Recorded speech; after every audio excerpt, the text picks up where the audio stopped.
Hi guys, James at Rampant Lion Reviews again for you today with another beer review. For this one we are going to stick to Sweden, and we're also going to stick to my home county of Skåne here in the very south of the country. We're going to return to one of my local breweries, and these guys have featured on the channel a good number of times before. I've had some really nice beers from these guys over the years, lots of different styles, and I always keep an eye out for the new beers that they're releasing, and it is one of their latest releases we're going to have a look at today. So yeah, for this review then we are going to head to Eslöv, which is a little bit to the northeast of me here in Lund, and we're going to have a look at another beer from Remmarlöv Gårdsbryggeri, so basically the Remmarlöv Farm Brewery if you want to translate that name into English. But this particular beer is called the Supersonic Ipa. It comes in at 6.1% ABV, and this one is a New England Hazy, whatever you want to call it, IPA. This is the first IPA that I've had from them in a 440ml can as well, which is quite interesting, but this beer was released as part of the local Småskalig assortment through Systembolaget here in Sweden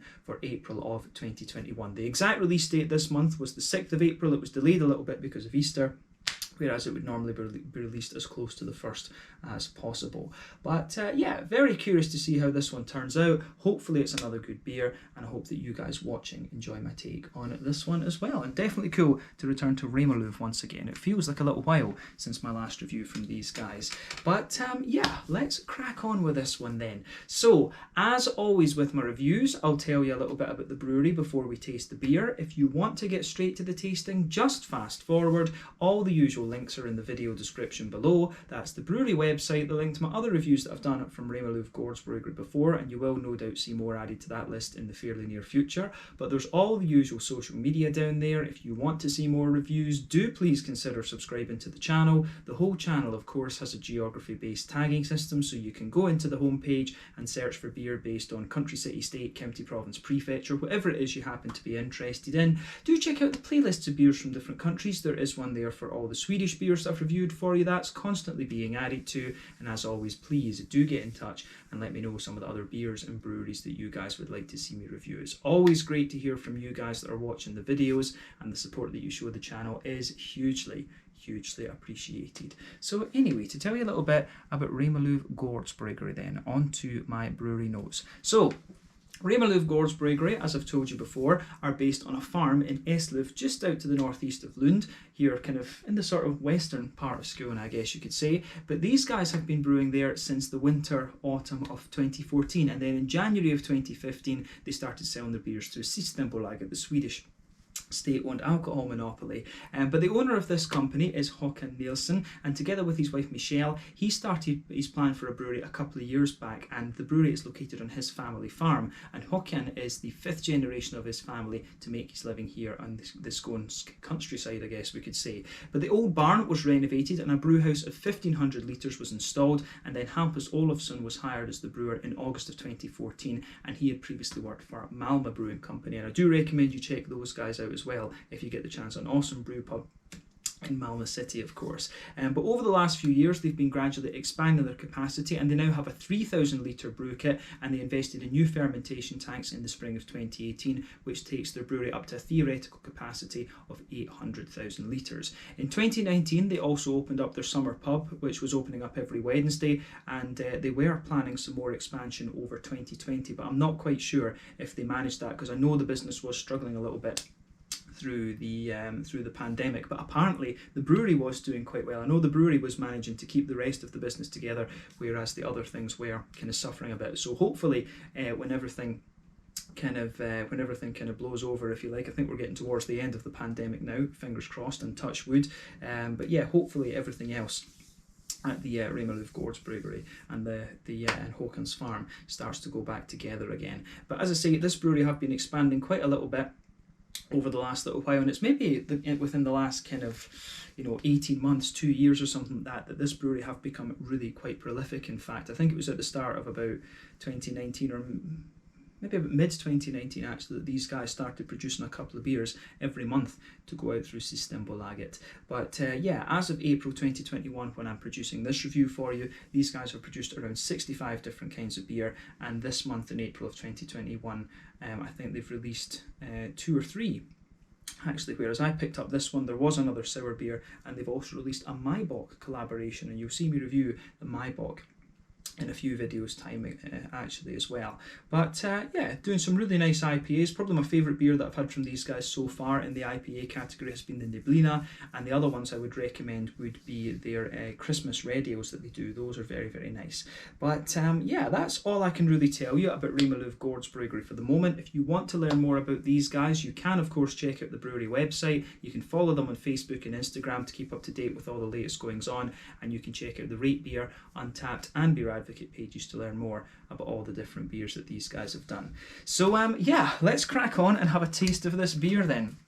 Definitely nice to return to these guys after quite some time. So as you can see, the artwork on this one is pretty similar to what we've had from Remmarlöv Gårdsbryggeri before. As I mentioned earlier, I believe this is the first IPA that I've had from these guys in a 440ml can, other than a collaboration that they did way back when they first started becoming a little bit more prolific. So yeah, this is the first one that I've had from them in recent times. I should have said that at the start of the video. You can see on the side there is one of the symbols that you will always see on the Remmarlöv Gårdsbryggeri beers, the chicken with made in Skåne, and you can see on the top there is Remmarlöv Gårdsbryggeri, so the Remmarlöv Farm Brewery.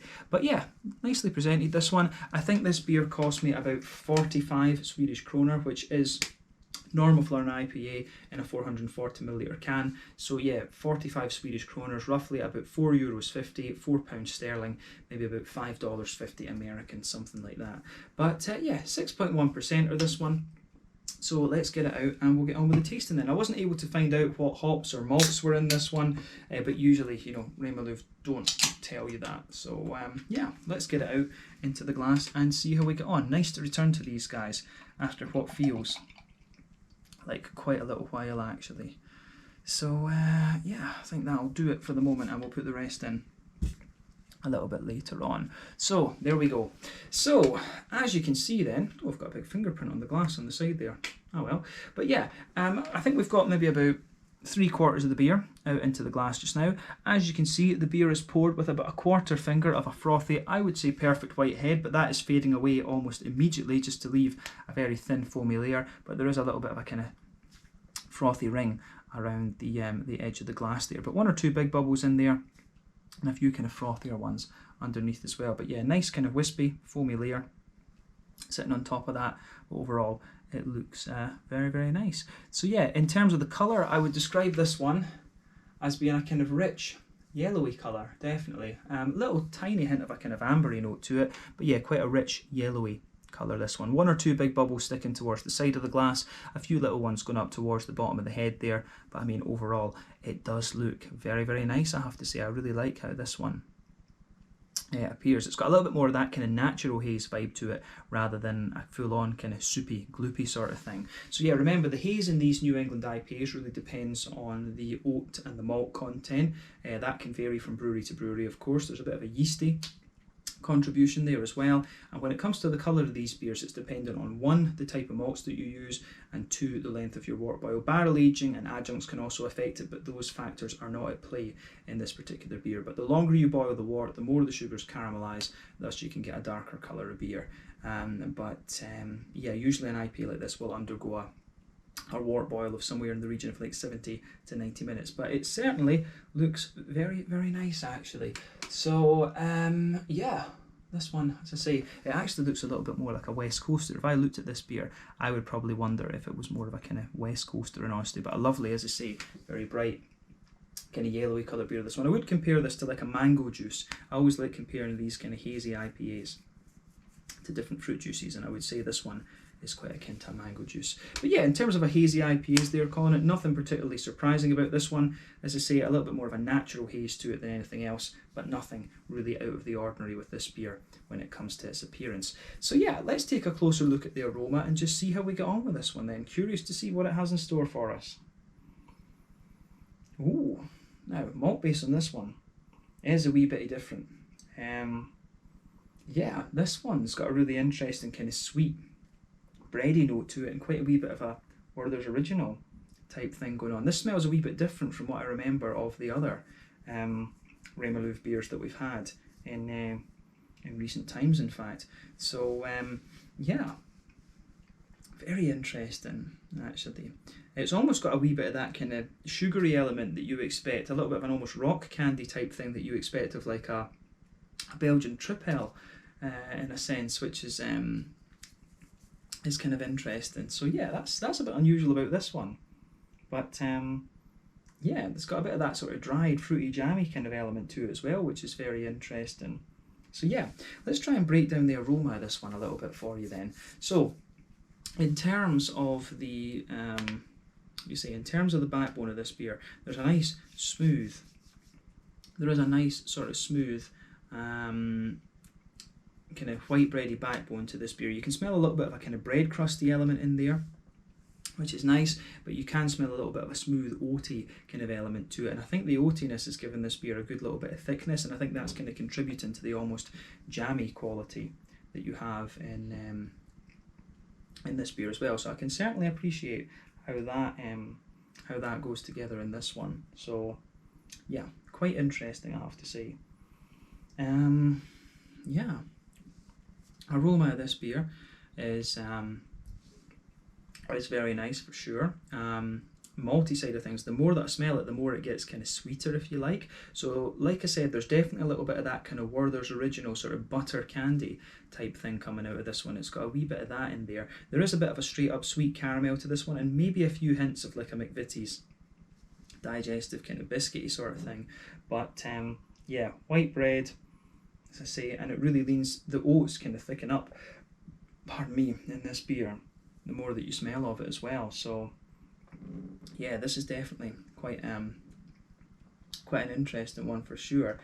But yeah, if you take the aroma in a bit more deeply, you do get a little bit of a wheaty bitiness out of it, but not a lot in honesty. I'd say that this beer, it's bready underneath, it gets a bit of an oaty thickness which starts to dominate the more that you smell of it. Some bread crusty notes in there, and as I say, a little bit of a kind of Werther's Original butter candy sort of thing, and you do get just a wee hint of that almost rock candy sugar type thing that you would get of a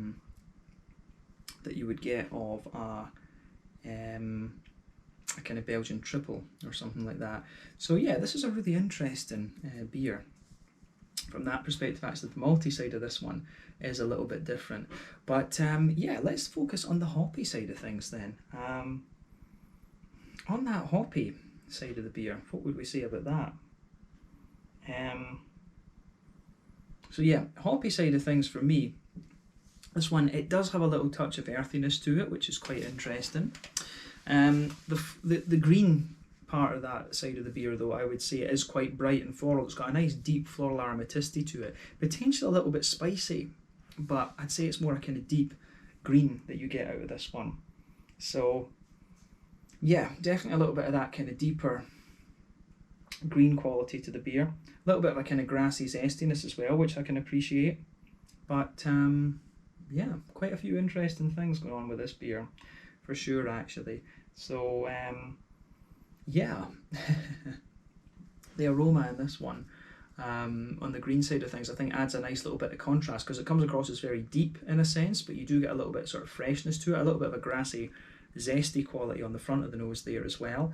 So yeah, that maybe helps bring out a little bit of the wheaty bitiness in the back of the nose too.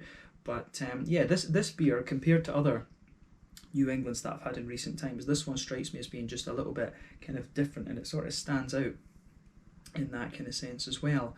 But yeah, it's interesting, definitely, and that's what you want, you know, when you've reviewed 2,800 beers, you want them to be a little bit interesting and a little bit quirky and different. So yeah. On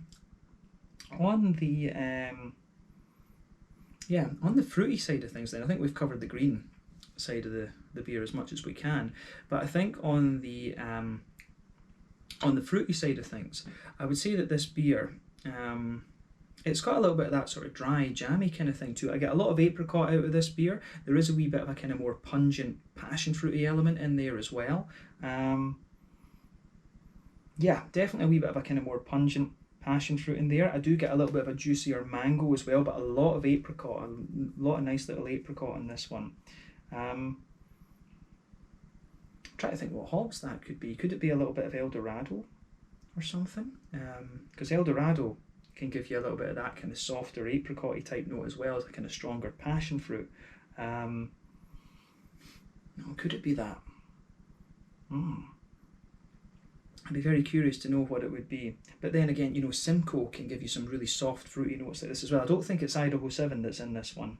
I'd be quite surprised if it was Idaho 7, because it doesn't quite have some of the complexities that you get from Idaho 7, I would say. It's a bit more straight up in that sense, and that's what makes me wonder whether it's El Dorado. It's always fun to play guess the hops in these beers though, but it's quite, it's getting more and more difficult these days with all the different things that are out there now. But yeah, a little bit of a stronger passion fruity note. You do get a wee touch of mango out of this, but you've got quite a lot of apricot in this beer for me, and it's got a little bit of that kind of dried, jammy, apricot-y type thing to it as well, which is interesting. But yeah, I do get a little hint of a kind of light tangerine orangey kind of thing out of this one. Could there be a wee bit of like Mandarina Bavaria or Mosaic in this?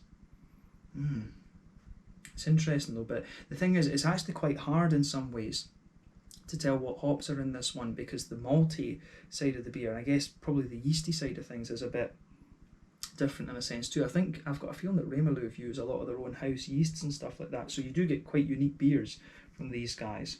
But the fruity side of this beer is quite nice. It really leans towards that dry apricot, you know, to say a bit of passion fruit. I do get a bit of a mango in there, and there's a wee touch of a lighter kind of tangerine orange as well. But yeah, the aroma out of this one is quite nice actually. It comes across as a soft but juicy and very slightly oily fruity catch there. Does it say anything about the hops on the bottle, on the can rather? No. Interesting. All right. Well, yeah, let's get the rest of this guy into the glass and we'll have a taste of it then. But a really interesting aroma this one. As I always say, take a bit of time to enjoy the aroma of these beers before you get stuck into them, because that is always half the experience when it comes to craft beer, whiskey and sake and things, in my experience. But yeah, let's have a look at this one then and see how we get on. So yeah, this is the Supersonic IPA, 6.1% hazy New England IPA, whatever you want to call it, from Remmarlöv Gårdsbryggeri, just outside of Eslöv here in Skåne in the south of Sweden. Let's get stuck into this one. Nice to return to these guys after quite a little while. Slanja, skål, cheers.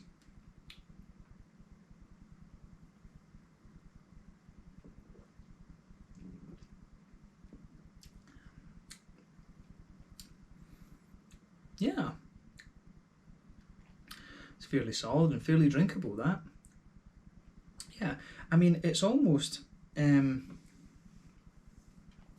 it's interesting, this one, because it's almost got the same level of drinkability as the Neblina, which is a session IPA, and I forget what percentage that beer is now, but the Neblina is the beer that I've had from these guys in recent times that has struck me the most, in honesty.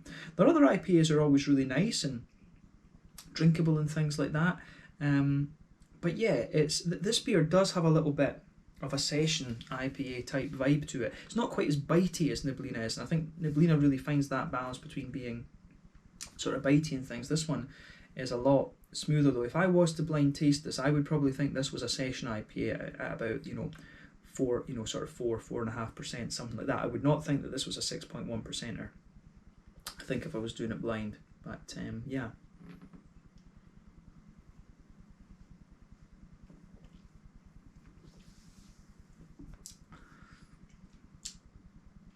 Yeah, the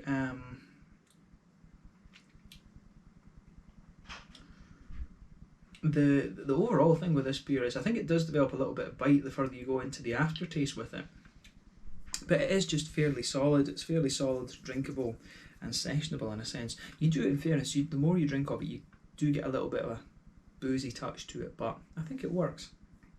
I think it does work, in fact. So this is interesting. This is definitely interesting for sure.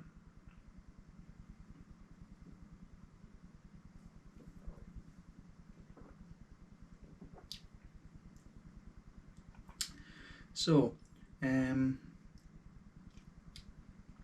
where do we start with describing the flavour for this one then? So, straight away across the middle of the palate there, the flavour profile of this beer is quite solid and kind of grainy again. So you do get a nice little bit of a kind of grainy backbone to the beer. On top of that, you can feel like a sort of wholemealy bread crusty kind of element, and then on top of that, that's when you start to get a little bit more of a kind of white bready sort of thing. So yeah, grainy backbone, bit of a bread crusty element in there, then white bread on top. That is the basis of the middle third of your palate. So I do like how that goes together. You can feel on the back third of your palate there's more of a wheaty bitiness to it, but that comes out a little bit later on. So yeah.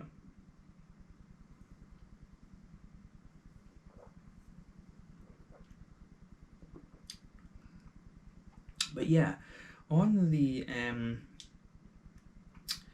in the middle of your palate again, you can feel some sort of thickness building up in a sense. Actually, you can really get a little bit of that out of this beer. So yeah, in the centre of your palate, you can feel on top of the breadiness there, you can feel a little bit of a kind of circle in the middle of your palate, and that's where the oatiness comes out of the beer. And on top of that, that's where you get some of the sort of brown sugary elements to it as well. So sitting on top of the oats, you get a little bit of that kind of Werther's Original, kind of butter candy type thing. And in the centre of your palate, you do get a bit of a kind of straight up sweet concentrated caramel. And as you move out from that, it gets a little bit more kind of biscuity and McVitie's Digestive and things like that. This beer really does have a little bit of a sort of grainy vibe to it. And the more that I drink of it, the more that the sort of wheaty side of the beer builds up in a sense too. At the back of that middle third of your palate, in the back half, you can feel a little bit of the bitiness of the wheat, and that spreads over into the back third of the tongue too. So that's a really interesting point to make about this one for sure, definitely.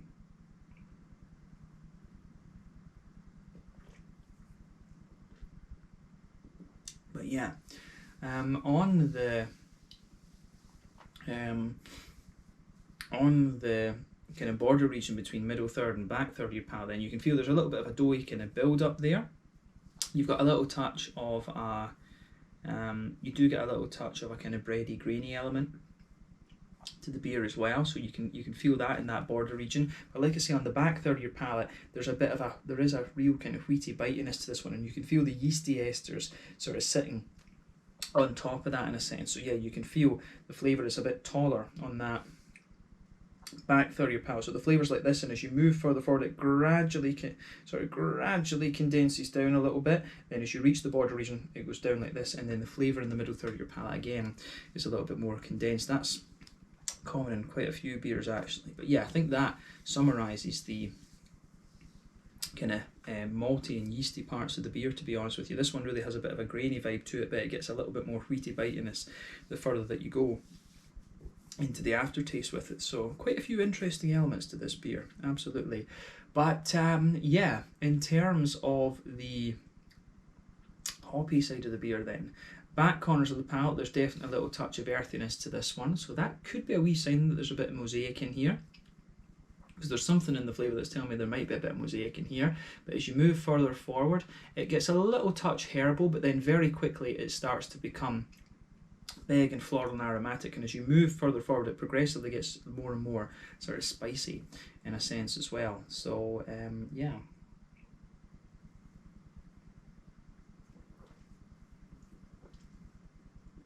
But yeah, I do like how that beer goes about its business in a sense, and the way the green component comes out, because it does have a nice little bit of a kind of floral zip to it, if that makes sense, and that builds a good bridge with the wheaty bitiness that the beer has too. Around the front curve of the palate as well, you do get a little bit more of a kind of grassy zestiness out of this one, so that's quite interesting. Could there be a little bit of Centennial in here? There's something just about the way the grassiness is coming out, and there's a wee bit of an almost lemony character in there as well, which makes me wonder, could there be a wee bit of Centennial in this one? And I didn't pick that up in the aroma, I have to say. Did not pick that up in the aroma. But yeah, the nice kind of grassy zestiness that you get with this beer as well builds a bridge with the sort of wheaty bitiness that progressively becomes more prominent in this beer. But let's focus on that front third of your palate then, and the nice kind of juicy fruity esters. But yeah, on the border region between front third and middle third of your palate, again you get a little bit of a kind of bready build up in there. There's a wee bit of graininess coming out of it, and then the base of that front third of your palate is a little bit more kind of bready and grainy again. So I really like how that goes about its business. So yeah.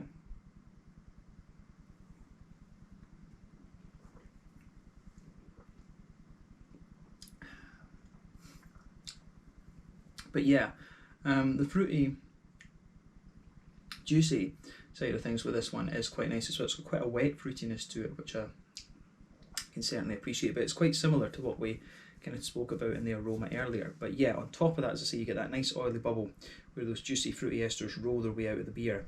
So at the back, that front third of your palate, you do get a wee touch of a passion fruity note there, and as you move further forward from it, it develops a little bit of a kind of mangoey note, but I get quite a bit of apricot out of this one. It still has a little bit of that dried fruity note to it, but it's really a lot wetter, this beer, in terms of the fruitiness than the aroma would give you the impression of. And as you move into the front, as you move into that kind of front half of the front third of your tongue, it's a wee bit more sort of tangerine, light and tangerine notes. So I do think there's a bit of mosaic in this one.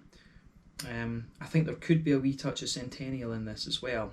But I'm curious as to what the tropical hop in this one is. Citra, Citra could be an option, because Citra will give you some of that sort of zesty kind of note there. It will give you some of these lemony, limey, zesty kind of things out of the beer, which I can appreciate too. But yeah, so there could be Citra in this one, but I'm tempted to say it's something a little bit more like El Dorado or something like that. But I mean, El Dorado is a bit more unusual. So as I say, this is in some ways why we don't play Guess the Hops as much anymore, because there's too many out there to think about. But yeah, bit of a stronger passion fruit there, a wee bit of a mango in front of that, some really nice apricot notes, and the apricot does get a little bit more kind of prominent the further you go into the aftertaste. Then, like I say, on the front half of that front third of your tongue, you get a wee bit more of a kind of tangerine, orangey element to it as well, which is quite interesting.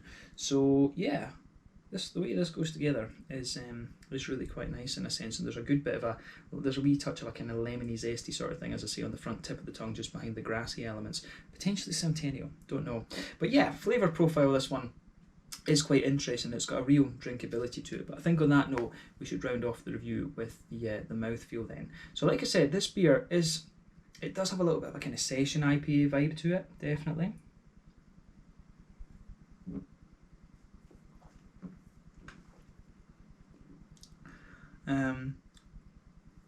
So yeah, it's definitely got a little bit. It's definitely got a little bit of that kind of lighter,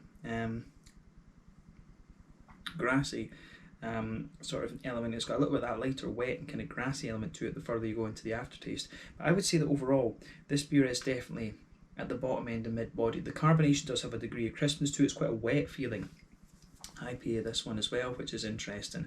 But hoppy bitterness wise, I think this one is maybe about 30, maybe 40 IBUs, something like that. It does feel as if it's a little touch more bitter in a sense, but that could be the sort of bitiness from the wheaty side of things, and also the zestiness that the beer has. But yeah, the malty side of things, quite smooth underneath, a little bit of graininess in there, and a wee bit of sweetness, but yeah, again, quite crisp in its malty side of things, and then some juicy fruity elements coming out of it also. But yeah, this has been a really interesting beer to try, and I've really enjoyed reviewing this one. It's nice to return to Remmarlöv again, and this beer does have a little bit of the kind of Neblina vibe to it, but in some ways it's just not quite as bitey in a sense, and I think it might just be because of the slightly higher alcohol percentage as well, because you do get a little bit more of a kind of biscuity, brown sugary vibe coming out of this one the further that you go into it as well. But overall, it's a nice beer, and I certainly enjoyed how this one goes together. So yeah, I think we can round off the review there. So once again, thank you for watching my beer reviews. Until the next time, please like, subscribe, share, all the usual YouTube stuff. Let me know your own thoughts on this beer in the comment section below. Let me know what your favourite beers are from Remmarlöv Gårdsbryggeri. We will definitely return to these guys at some point in the near future, of that I'm sure.